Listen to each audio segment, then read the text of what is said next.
Newton first law से पता लगा कि फोर्स क्या है। फोर्स क्या है? What is force? तो आपको पता लगा force is a cause. Force एक कॉज है जो किसी बॉडी के स्टेट ऑफ मोशन में चेंज करता है या चेंज करने की कोशिश करता है। और ये फोर्स कैसी है?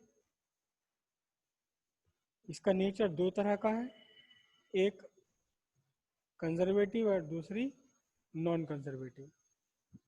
अब सवाल पैदा होता है, न्यूटन ने बताया कि जी किसी भी बॉडी की स्टेट को चेंज करने के लिए आपको एक कॉज चाहिए, मतलब फोर्स चाहिए।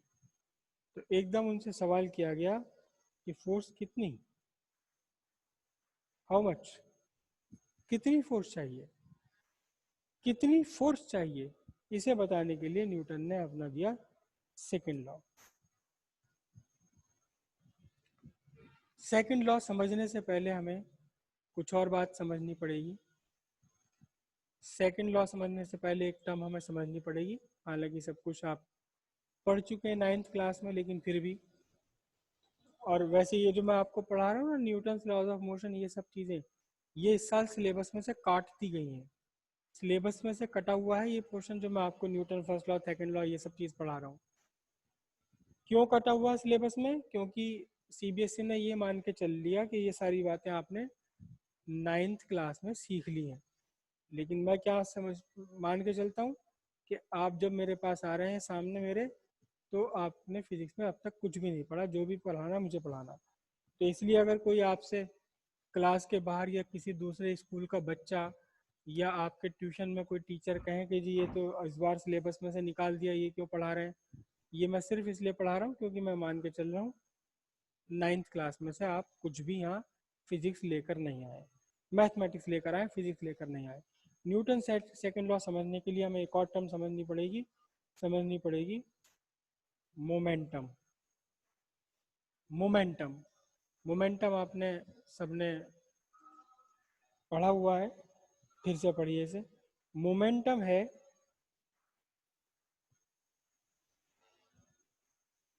Quantity of motion. मोमेंटम है क्वांटिटी ऑफ मोशन। किसी भी बॉडी के अंदर मोशन है तो कितना मोशन है, कितना मोशन है। देखो इसका एग्जाम्पल है, एक सिंपल एग्जाम्पल इसका, कि एक आपकी तरफ को उड़ती हुई आ रही है कौन सी बॉल, कौन सी ball, ping pong ball. Ping pong ball, या ये समझ लो जो आपकी जिससे आप क्रिकेट खेलते हो, प्लास्टिक वाली बॉल, प्लास्टिक वाली बॉल। तो इस प्लास्टिक वाली बॉल को रोकने के लिए आपका सिर्फ एक हाथ काफी है। आप इसे हाथ में आराम के साथ पकड़ लोगे, आपके हाथ में चोट नहीं लगेगी। आपने इसको सिर्फ एक हाथ से पकड़ लिया, एक हाथ से इसे पकड़ लिया, और आपको कोई चोट भी नहीं लगी। लेकिन अगर उसी स्पीड में आपकी तरफ को आ रही है कौन सी बॉल, क्रिकेट की असली वाली बॉल, तब आप इसे रोकने के लिए संभल कर काम करोगे। आप इसे यहाँ एक हाथ से नहीं रोक पाओगे। अगर ये फास्ट है, इसी की तरह तेज है, तो आपको अपने दोनों हाथ यहाँ लगाने पड़ेंगे। आपको दो हाथ से रोकनी पड़ेगी। क्यों? क्योंकि आपके माइंड में है कि इसे अगर मैंने एक हाथ से रोका तो ये हाथ में चोट लगा देगी बहुत तकड़ी वाली, और 2-3 दिन क्रिकेट खेलने को मिलेगा नहीं फिर। तो इससे अच्छा, चोट लगने से अच्छा दोनों हाथ एक साथ लगा लो। दोनों हाथ एक साथ लगाते हैं और हाथों को आप पीछे लेकर जाते हैं, हाथों को रोकते नहीं। इसको तो आप एक ही जगह पकड़ लेंगे, ये आई हुई पकड़ लिया, और दूसरी वाली जो क्रिकेट की बॉल है उसे पकड़ने के बाद अपने हाथ पीछे लो जाओगे, और रोकोगे नहीं अपने हाथ को, अपने हाथ को पीछे लेके जाओगे आप। दोनों या दोनों हाथ लगा के इसे पकड़ोगे जैसे भी। तो आपको पता है कि इस क्रिकेट बॉल का मोशन, क्वांटिटी ऑफ मोशन, इसका मोशन लार्ज है, और जो ये पिंग पोंग बॉल है इसका मोशन स्मॉल है। इसमें हल्का सा मोशन है जिसे आप एक हाथ से रोक लोगे, ये अपने रुकने का विरोध कम कर रही है, लेकिन ये अपने रुकने का ज्यादा विरोध कर रही है। ये अपने state change in state of motion में ज्यादा अपोजिशन क्रिएट कर रही है। अपोजिशन का मतलब फोर्स, ज्यादा फोर्स चाहिए इसे, आप दो हाथ लगाओगे या हाथ को पीछे लेके जाओगे। तो किसी भी बॉडी के अंदर जितना मोशन है, उस मोशन को हम बोलते हैं मोमेंटम।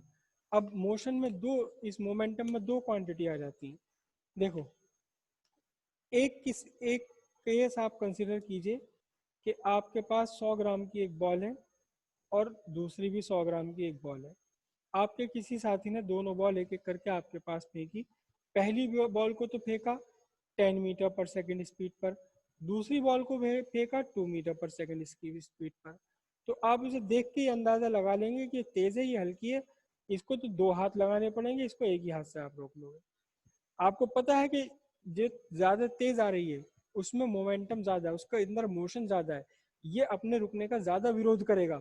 ज्यादा विरोध करेगा तो ज्यादा फोर्स लगाना पड़ेगा, एक हाथ से वो फोर्स लगेगा नहीं। जितना फोर्स चाहिए रोकने के लिए वो एक हाथ से तो मिल नहीं पाएगा, दोनों हाथ लगाने पड़ेंगे आपको। तो इसका मतलब जो क्वांटिटी ऑफ मोशन है, momentum, directly proportional to speed है। जिसमें ज़्यादा स्पीड है, जिसमें ज़्यादा मोशन है, जिसमें ज़्यादा की वेलोसिटी उसकी, उसमें मोमेंटम भी ज़्यादा है। दूसरा केस आप कंसिडर कीजिए कि आपके सामने दो बॉल आपकी तरफ को आ रही हैं, एक क्रिकेट वाली बॉल 100 ग्राम की और दूसरी टेबल टेनिस वाली बॉल कितनी, 2 ग्राम की। दोनों एक ही वेलोसिटी पर आ रही हैं, ये भी 10 मीटर पर सेकंड पर आ रही है, ये भी 10 मीटर पर सेकंड पर आ रही है। तो अब भी आपके साथ वही हिस्सा बनेगा किस्सा, क्या ये जो 2 ग्राम वाली टेनिस की बॉल आपके पास को आ रही है, आपको पता है कि ये तो हवा में उड़ रही है, वैसे ही है, इसके अंदर कुछ भी नहीं, आप एक हाथ लगा कर इसे आराम के साथ पकड़ लोगे। लेकिन जब क्रिकेट की बॉल आपके सामने आ रही तब आपको लग रहा ठीक है स्पीड तो उतनी है इसकी जितनी जितनी टेनिस बॉल की थी, लेकिन अब इसका तो मास तो बहुत सारा है। मास जब बहुत सारा है तो क्या होगा, इस ये अपने रुकने का ज़्यादा अपोज करेगी, इसमें इनर्शिया ज़्यादा है। तो आपको क्या करना पड़ेगा, अपने दोनों हाथ लगाने पड़ेंगे। मतलब momentum, momentum directly proportional to क्या है, मास है। तो इसका मतलब किसी भी बॉडी का जो मोमेंटम है, मोमेंटम को हम लिखते हैं पी से, P directly proportional mass into velocity. ठीक है, तो पी इज इक्वल टू के एम वी, मास, वेलोसिटी, और के है प्रोपोर्शनैलिटी कांस्टेंट। लेकिन यहाँ न्यूटन साहब ने बहुत अच्छा काम किया, आसान कर दिया कुछ हमारे लिए। क्या उन्होंने मोमेंटम, देखो जब न्यूटन ने बताया मोमेंटम, उस टाइम तक मास और वेलोसिटी के यूनिट फिक्स हो चुके थे, मास का यूनिट किलोग्राम, वेलोसिटी का यूनिट मीटर पर सेकेंड। तो उन्होंने मोमेंटम का यूनिट इस तरह से बना लिया कि इस के की वैल्यू 1 आती है। कैसे बनाया वो अलग कहानी है, लंबी लंबी कहानी है, यहाँ वैसे टाइम की कमी है तो मैं बताऊंगा नहीं। तो उन्होंने मोमेंटम का यूनिट इस तरह से चुन लिया ताकि के की वैल्यू हमेशा 1 आए। तो फिर अब फॉर्मूला आपका बन गया momentum is equal to M V. लेकिन वेलोसिटी है क्या, वेलोसिटी में डायरेक्शन है, ये वेक्टर क्वांटिटी है, तो एक्चुअली हमें इसे लिखना चाहिए एम वी वेक्टर। और आपको पता है कि जब किसी वेक्टर को एक स्केलर से मल्टीप्लाई करते हैं, वेलोसिटी वेक्टर है, मास स्केलर है, जब वेलोसिटी वेक्टर को मास स्केलर से मल्टीप्लाई करा तो आपको एक वेक्टर ही मिलेगा। वेक्टर को स्केलर से मल्टीप्लाई होकर एक वेक्टर ही बनता है। तो मोमेंटम अपने आप में एक वेक्टर क्वांटिटी है। इस मोमेंटम की डायरेक्शन वही है जो डायरेक्शन वेलोसिटी की डायरेक्शन है। मास और वेलोसिटी का सिंपल प्रोडक्ट है ये ना डॉट प्रोडक्ट है ना ये क्रॉस प्रोडक्ट है, क्योंकि इनमें से केवल एक वेक्टर है, दूसरा स्केलर है। डॉट प्रोडक्ट या क्रॉस प्रोडक्ट तब होता है जब पहला भी और दूसरा भी दोनों ही वेक्टर हो। यहाँ डॉट प्रोडक्ट या क्रॉस प्रोडक्ट का कोई मतलब ही नहीं है, क्यों, क्योंकि मास स्केलर है और ये वेक्टर है। तो क्वांटिटी ऑफ मोशन, किसी भी बॉडी के अंदर जो क्वांटिटी ऑफ मोशन है, ये क्वांटिटी ऑफ मोशन कहलाती है मोमेंटम। और मोमेंटम, कितना मोमेंटम होता है किसी भी बॉडी में, उसके मास को वेलोसिटी से मल्टीप्लाई कर दो तो आपको मिल जाएगा बॉडी का मोमेंटम। बात यहाँ तक की क्लियर हुई, समझ आई सब। मोमेंटम से ही जुड़ा हुआ है second law of motion, Newton का सेकंड लॉ ऑफ मोशन,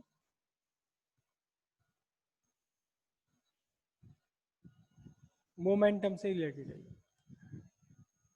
अभी आपने देखा कि एक बड़ा सा पत्थर है आपकी तरफ को आ रहा है, इसकी वेलोसिटी है u, और आपने इसे अपने हाथ में इसे रोका और इसकी फाइनल वेलोसिटी कर दी 0। तो जब इसकी वेलोसिटी है m u, तो इसके अंदर एक मोमेंटम है, कितना मोमेंटम है m u। जब वेलोसिटी आपने कर दी 0 तो इसका मोमेंटम भी 0 हो गया। मोमेंटम में चेंज आया ना, मोमेंटम में चेंज आया, सर्टेन मोमेंटम से एम वी वेक्टर मोमेंटम से अब मोमेंटम कितना हो गया, मोमेंटम 0 हो गया। तो मोमेंटम में चेंज आया। इस चेंज को लाने के लिए आपने क्या लगाया, हाथ से एक फोर्स लगाई। हाथ से क्या अप्लाई करी, मोशन के अगेंस्ट एक फोर्स लगाई। फिर कुछ देर बाद आपने देखा कि एक छोटा सा कॉटन का टुकड़ा आपकी तरफ को आ रहा है, कॉटन है ये, कॉटन का टुकड़ा आपकी तरफ आ रहा, तो आपने हाथ लगाया और इसे रोक लिया आराम से, आराम से इसे रोक लिया आपने, हाथ लगा करके आराम से इसे रोक लिया आपने। तो अब क्यों, क्योंकि इसके अंदर मोमेंटम कम था, इसके अंदर मोमेंटम कम है, यहाँ मोमेंटम ज़्यादा था, आपको काफ़ी तगड़ी फोर्स लगानी पड़ी। लेकिन इस कॉटन के एक छोटे से टुकड़े में मोमेंटम बहुत कम था, इसे मोमेंटम को certain momentum M V one से 0 करने के लिए आपको हल्की सी फोर्स लगानी पड़ी। सीधी बात है, जितना ज़्यादा मोमेंटम में आप चेंज करोगे उतना ही ज़्यादा आपको फोर्स लगानी पड़ेगी। ठीक है, तो फोर्स कितना है देखो ध्यान से। सेकंड लॉ ने ये कहा कि force on a body is directly proportional to rate of change of momentum. जितनी तेजी के साथ आप मोमेंटम में चेंज करोगे उतना ही तकड़ा आपको फोर्स लगाना पड़ेगा, जितनी जल्दी आप मोमेंटम में चेंज करोगे उतने ही तकड़ा आपको फोर्स लगाना पड़ेगा।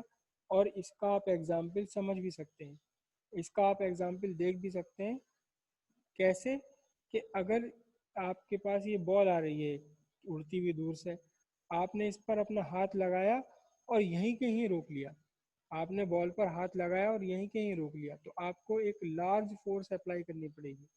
लेकिन अगले केस में क्या हुआ, आपका हाथ में तो चोट लग गई, अब किसी ने आपको, अबे क्या कर रहा है, थोड़ा सा ऐसे पीछे करा कर हाथ को, तो आपने ये हाथ से यहाँ इसे पकड़ा और फिर अपने हाथ को यहाँ तक लेके चले गए।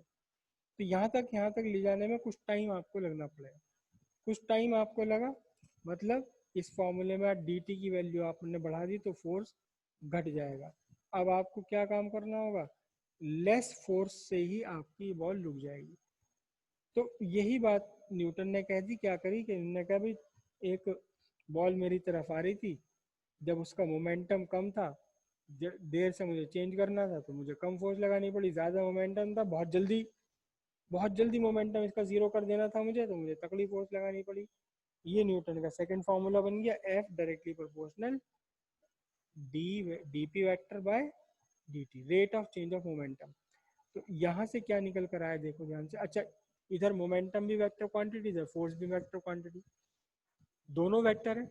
हमेशा याद रखिएगा, कोई वेक्टर, एक वेक्टर दूसरे वेक्टर के ही इक्वल हो सकता है, एक वेक्टर किसी स्केलर के इक्वल नहीं पहुंचेगा। ये वेक्टर है कि अगर फिजिकल इक्वेशन में, वैलिड फिजिकल इक्वेशन में, अगर एक साइड वेक्टर है तो दूसरे साइड चाहे 10 चीज़ें लगी हुई हो सब वेक्टर होंगे, प्लस माइनस से चाहे यहाँ 10 बार लिखा हुआ हो कुछ अलग अलग, लेकिन सब के सब क्या होंगे, सब के सब वेक्टर ही होंगे। वेक्टर के इक्वल वेक्टर हो सकता है, प्रिंसिपल ऑफ होमोजेनिटी, वेक्टर के इक्वल स्केलर नहीं हो सकता। तो जब वेक्टर है डीपी तो वेक्टर है फोर्स, फोर्स की डायरेक्शन कौन सी, वही डायरेक्शन जो चेंज इन मोमेंटम की डायरेक्शन है, मोमेंटम की डायरेक्शन नहीं, चेंज इन मोमेंटम की डायरेक्शन। तो आपका सेकंड लॉ क्या है, सेकंड लॉ है force is directly proportional to rate of change of momentum. बड़ा टंग ट्विस्टर है अजीब सा। Force is directly proportional to rate of change of momentum of body. जितना तेजी के साथ मोमेंटम में चेंज करोगे, जितना बड़ा चेंज करोगे, उतनी ज्यादा फोर्स आपको लगानी पड़ेगी। ये न्यूटन का सेकंड लॉ है। न्यूटन सेकंड लॉ क्या है, न्यूटन सेकंड लॉ है force in a body is directly proportional to rate of change of momentum. and the direction of force is in the direction of change in momentum, not in the direction of momentum. It is the direction of change in momentum, change in momentum. ठीक है, तो अब इसका mathematical expression देखिए ध्यान से, simple है बिल्कुल। F directly proportional dp dp, p क्या चीज होती है? p है मोमेंटम, मोमेंटम को लिखते हैं हम m vector, mass into velocity. m तो कांस्टेंट है, ये अलग निकल गया, dv वेक्टर बाय dt, ये f वेक्टर निकल कर आया, f वेक्टर निकल कर आया dv बाई dt। अच्छा, dv by dt rate of change of velocity, rate of change of velocity है ना, f directly proportional dp by dt, p momentum को मैंने mv लिख लिया, m बाहर आ गया, rate of change of velocity, rate of change of velocity का मतलब क्या है? एक्सीलरेशन। तो mass into acceleration is equal to force. ये न्यूटन सेकंड लॉ का मैथमेटिकल एक्सप्रेशन है ये अब भी वही यही चीज़ है, ये rate of change of momentum is directly proportional to force, या force directly proportional to rate of change of momentum, अब भी वही का वही है, लेकिन उसकी एक न्यूमेरिकल इक्वेशन बन गई, एक फिजिकल इक्वेशन बन गई है। यहाँ तक की बात सबको क्लियर हुई? सेकंड यही से बात समझो। देखो, एक बड़ा सा पत्थर, कोई भारी सी चीज़ चलती हुई आपकी तरफ आ रही है, तो आपको इसे रोकने के लिए इसके मोमेंटम में बहुत बड़ा चेंज करना पड़ेगा। अगर आधा किलो की है और ये 10 मीटर पर सेकंड से चल रही, तो 5 किलोग्राम पर मीटर इसका मोमेंटम हुआ, और आपको इसे रोकना है तो मतलब मोमेंटम चेंज करना है, ज़ीरो कर देना है मोमेंटम, और ज़ीरो करने के लिए आपको बहुत सारी फोर्स लगानी पड़ेगी क्योंकि मोमेंटम ज़्यादा है। दूसरी बात, अगर बहुत तेज़ी के साथ इसे मोमेंटम में चेंज कराना चाहते हो, बहुत जल्दी मोमेंटम रोक देना चाहते हो इसे, तो आपको और भी तकड़ी फोर्स लगानी पड़ेगी। और अगर आप कुछ देर लगाते हो रोकने में, जैसे बॉल यहाँ पकड़ी आपने और फिर हाथ को लेकर गए पीछे, यानी कि रुकने में पकड़ी तो लिया बस, यहाँ रोका तो पीछे जाकर, तो रोकने में आपको टाइम लगा, टाइम जब ज़्यादा लगेगा तो आपको फोर्स कम लगानी पड़ेगी।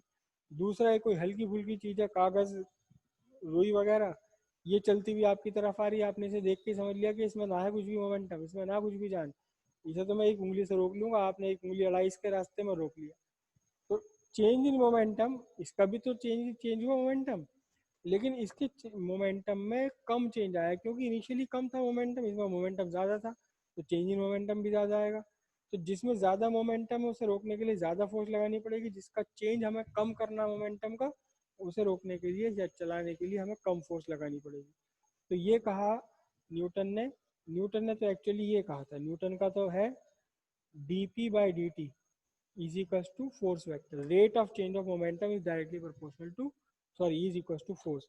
लेकिन अब हम इसको जो है उल्टा कर लेते हैं अपनी कन्वीनियंस के लिए। अगर फोर्स पर डिपेंड कर रहा है rate of change of momentum, तो rate of change of momentum force पर डिपेंड है, तो फोर्स भी डिपेंड है rate of change of momentum पर। ठीक है, तो हमने लिखा न्यूटन ने force is directly proportional to rate of change of momentum, correct. अब ये मोमेंटम क्या होता है? मोमेंटम होता है mass into velocity, mass into velocity है, वेलोसिटी वेक्टर है, मास स्केलर है, इसे मैंने बाहर निकाल लिया, डी बाई डी टी, ये हुआ rate of change of velocity, change in velocity upon time, change in velocity upon time होता है एक्सीलरेशन। तो force is equal to mass into acceleration, ये न्यूटन सेकंड लॉ का मैथमेटिकल रूप हो गया, न्यूटन सेकंड लॉ का मैथमेटिकल फॉर्म हो गई है, F is equal to M A. अगर एक बॉडी है, ये बॉडी है जिसका मास है आपका 10 kg, ठीक है, और आपको यहाँ एक्सीलरेशन देना है, आपको सपोज 2 मीटर पर स्क्वायर सेकंड का एक्सीलरेशन देना है, तो इसे खींचने के लिए, काम करने के लिए आपको जो फोर्स लगानी पड़ेगी वो m इंटू ए यानी कि 20 किलोग्राम मीटर पर स्क्वायर सेकंड आपको फोर्स लगानी पड़ेगी। न्यूटन के सेकंड लॉ ने बताया कितनी फोर्स। न्यूटन फर्स्ट लॉ ने क्या बताया? न्यूटन के फर्स्ट लॉ ने बताया फोर्स है क्या, फोर्स एक कॉज है, जो किसी भी बॉडी के मोमेंटम में चेंज करता है या मोशन में चेंज करता है, चेंज करने की कोशिश करता है, फर्स्ट लॉ। लेकिन जो सेकंड लॉ है, सेकंड लॉ ने ये बताया कि मोमेंटम चेंज करने के लिए, मोशन लाने के लिए कितनी फोर्स लगानी है। तो पहले वाला न्यूटन फर्स्ट लॉ है कि फोर्स क्या है, सेकंड ने न्यूटन सेकंड लॉ ने बताया कि फोर्स कितनी अप्लाई करनी पड़ेगी, कि मास बॉडी का अगर m है और उसे आप एक्सेलरेशन a देना चाहते हो तो आपको फोर्स लगानी पड़ेगी मास इंटू एक्सेलरेशन के मल्टीप्लाई के बराबर। ये न्यूटन का सेकंड लॉ हो गया। अब न्यूटन ने फोर्स का कंसेप्ट दिया। न्यूटन ने एक नया कंसेप्ट दिया दुनिया को, फोर्स।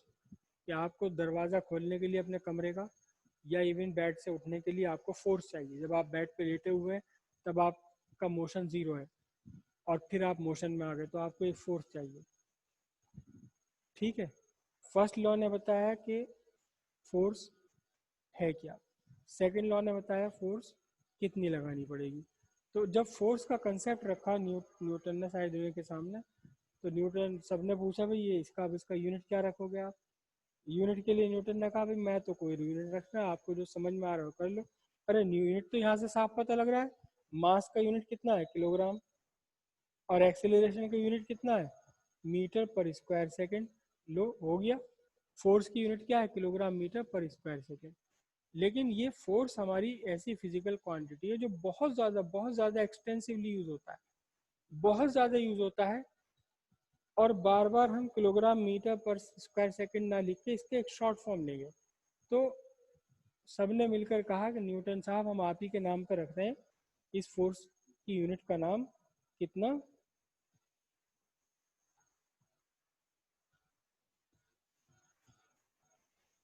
न्यूटन। फोर्स का यूनिट न्यूटन हो गई, जिसे शॉर्ट फॉर्म में लिखते हैं हम कैपिटल एन से, कैपिटल एन से शॉर्ट फॉर्म में लिखते हैं। तो अब सबने पूछा जी अच्छा अच्छा अब ये बता दो कि एक न्यूटन की फोर्स कितनी है, किस फोर्स को कहा जाए कि 1 न्यूटन है ये, किस फोर्स को कहा जाए कि 1 न्यूटन की फोर्स लग रही है 1 न्यूटन। तो उन्होंने क्या कहा कि भाई ऐसा है, देखो एक ऑब्जेक्ट है, एक बॉडी ले लो, मास जिसका मास हो 1 kg, एग्जैक्टली 1 kg, और इसके अंदर एक्सेलरेशन प्रोड्यूस करा दो।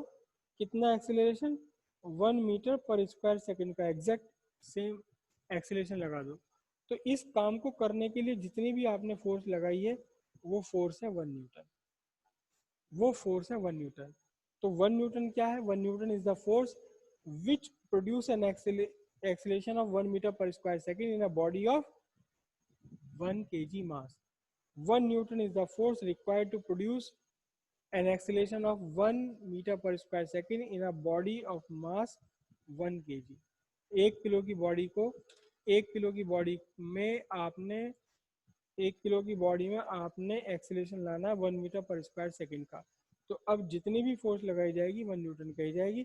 तो 1 न्यूटन एक्चुअली क्या है, 1 न्यूटन, और ये रहा आपने यहाँ से उठा लिया फॉर्मूला, क्या, 1 किलोग्राम इंटू 1 स्क्वायर मीटर, और अपॉन में कितना, second square. 1 newton equals 1 kilogram into 1 metre पर स्क्वायर सेकेंड। मीटर पर स्क्वायर नहीं आएगा, सेकेंड पे स्क्वायर आएगा। तो किसी बॉडी में आपने 1 किलोग्राम की बॉडी है और इसमें आपने 1 मीटर पर स्क्वायर सेकंड का एक्सेलरेशन प्रोड्यूस कर दिया। तो अब जितनी भी फोर्स आपने लगाई है वो 1 न्यूटन फोर्स लगाई है, 1 न्यूटन फोर्स यहाँ से डिफाइन हो गई। तो आपके सेकेंड लॉ ने ये बताया कि फोर्स कितनी होती है। फोर्स क्या है, कॉज है एक्सटर्नल या इंटरनल, जो किसी बॉडी के स्टेट ऑफ मोशन में चेंज करे या चेंज करने की कोशिश करे। तो फिर कितनी कितनी फोर्स लगानी पड़ेगी, न्यूटन ने कहा ये रखा formula, force is equal to mass into acceleration. ये रखा फॉर्मूला। इस फॉर्मूले में अपने बताओ, आप एक ट्रक को हिलाना चाहते हो या एक चींटी को हिलाना चाहते हो, जिसको भी हिलाना चाहते हो उसका मास रखो। फिर हल्का फुल्का हिलाना चाहते हो, बहुत तगड़ा हवाई जहाज बना देना चाहते हो, तो जितना एक्सेलरेशन आपको चाहिए मल्टीप्लाई कर दीजिए, मास और फोर्स को, एक्सेलरेशन को मल्टीप्लाई करा, तो यही न्यूमेरिकली इक्वल हो गया रिक्वायर्ड फोर्स, रिक्वायर्ड फोर्स। तो न्यूटन सेकंड लॉ ने बताया कि फोर्स है क्या, ओ सॉरी, फोर्स कितनी लगानी पड़ेगी। फोर्स क्या है ये तो बात समझ आ गई, लेकिन कितनी फोर्स लगानी पड़ेगी ये न्यूटन के सेकंड लॉ ने बताया। अब जो थर्ड लॉ है आपका न्यूटन का, वो थर्ड लॉ भी आसान है बिल्कुल। न्यूटन का थर्ड लॉ क्या है? न्यूटन का थर्ड लॉ है, to every action there is equal and opposite reaction. Equal और अपोजिट रिएक्शन है हर एक्शन के खिलाफ। मतलब इसका क्या हुआ? मतलब ये हुआ कि एक बॉडी है, बॉडी पर मैंने एक फोर्स लगाई एफ, इसे चलाने के लिए, इसे एक्सेलरेशन देने के लिए। इसे एक्सेलरेशन देने के लिए मैंने फोर्स लगाई, मास था बॉडी का एम, तो फोर्स ये कितनी लगी? फोर्स लगी M A, M A vector, ठीक है। अब इस पर तो मैंने फोर्स लगाई, बॉडी पर मैंने फोर्स लगाई। न्यूटन ने कहा कि बॉडी पर, सिर्फ बॉडी पर आपने फोर्स नहीं लगाई, बॉडी ने भी इक्वल और अपोजिट आपके ऊपर फोर्स लगा दी। इक्वल और अपोजिट आपके ऊपर फोर्स लगा दी बॉडी ने भी। चल गई बॉडी, ठीक है, लेकिन बॉडी ने आपको भी चला दिया है। बॉडी ने, अगर आपने बॉडी को चलाया तो बॉडी ने पीछे को आपको चला दिया। अब यहाँ एक भयंकर कंफ्यूजन आता है, भयंकर कंफ्यूजन। कंफ्यूजन क्या कंफ्यूजन आता है? अजी मेरी मम्मी ने सुबह मुझे पराठे खिलाए, पराठे खिलाए देसी घी मार के, तो मेरे अंदर तो क्या है? मेरे अंदर तो ताकत है, मेरे अंदर तो एनर्जी है, इसलिए मैंने फोर्स लगा दिया अपनी एनर्जी को यूज करके। अब ये जो बॉडी है आपकी, जो ये बॉडी जिसे आप बॉडी बॉडी कह रहे हो, ये पत्थर का टुकड़ा है, लकड़ी का टुकड़ा है। ये जो आपकी बॉडी है रखी हुई, मांस है जो आपका रखा हुआ, इसके पराठे कहाँ हैं? इसने थोड़ी ना पराठे खाए सुबह, ये कैसे फोर्स लगा देगा? ये इसमें क्या एनर्जी रखी जो ये फोर्स लगा देगा? बेवकूफ बनाने की बात है सारी। भाई मेरे अंदर तो पराठे की एनर्जी है, मेरे अंदर तो सुबह सुबह दूध पी के आया हूँ मैं तो फोर्स लगा दूंगा, इस पूरी टेबल को हिला दूंगा, यहाँ से मैं उठा के इधर से उधर कर दूंगा। टेबल ने कौन से पराठे खा लिए जो टेबल फोर्स लगा देगी? तो ये कंफ्यूजन है। न्यूटन अपनी जगह सही है, बिल्कुल सही है अपनी जगह न्यूटन। न्यूटन अपनी जगह बिल्कुल सही है। उन्होंने कहा था एक्शन रिएक्शन होता है तो होता है, और एक्चुअली न्यूटन ने नहीं कहा था, देखा उन्होंने कि ऐसा हो रहा है नेचर में, तो उन्होंने बता दिया देखो जी ऐसा हो रहा है। ये जो एनर्जी की रिक्वायरमेंट होती है, ये जो एनर्जी की रिक्वायरमेंट है, ये वर्क करने के लिए होती है, ये फोर्स के लिए नहीं होती। फोर्स के लिए एनर्जी रिक्वायरमेंट नहीं है, फोर्स के लिए एनर्जी का रिक्वायरमेंट नहीं है, फोर्स के लिए एनर्जी का रिक्वायरमेंट नहीं होता, वर्क करने के लिए होता है। कैसे? देखो मैंने अपना ये हाथ यहाँ रखा हुआ है, इस हाथ के ऊपर मैंने ये बॉडी रख ली, अभी तो चलो ठीक है छोटा सा चीज था ये, मैं अपनी इस पर हाथ पे एक ईंट ईंट ला के यूं खड़ी कर दूं, 2 मिनट 4 मिनट 10 मिनट बाद मेरा हाथ दुखने लगेगा।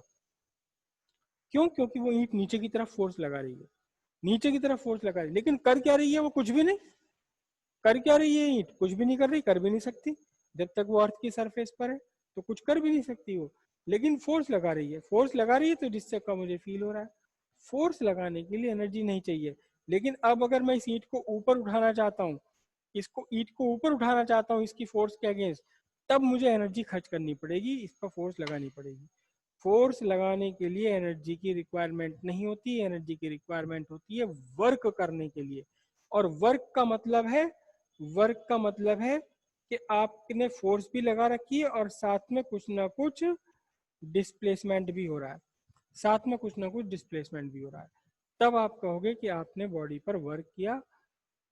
कब? जब बॉडी पर आपने फोर्स लगाया, इसे डिस्प्लेसमेंट। अगर बॉडी पर का डिस्प्लेसमेंट नहीं है, ऐसे यूं आपने ईंट खड़ी कर ली अपने हाथ पर, मैंने यहाँ खड़ी कर ली ईंट अपने हाथ पर, तो क्या होगा? ईंट ने मेरे पे फोर्स लगा रखी, मैंने ईंट पे फोर्स लगा रखी, करा गया कुछ भी नहीं। हाँ, जो हाथ में दर्द होने लगेगा मेरे, वो तो इसलिए क्योंकि ये पेनफुल है। लेकिन अगर मैं ईंट को यहाँ इस कॉपी पे खड़ी कर दूं, एक ईंट को, या किताब पे खड़ी कर दूं, या इस टेबल पे, तो टेबल को दर्द हो गया क्या? नहीं, टेबल को दर्द ही नहीं होने का, क्योंकि वो नॉन लिविंग है, उसमें है ही नहीं सेंसेशन। तो इसलिए ना टेबल ने कुछ करा ना ईंट ने कुछ करा, बस रखे हुए सब।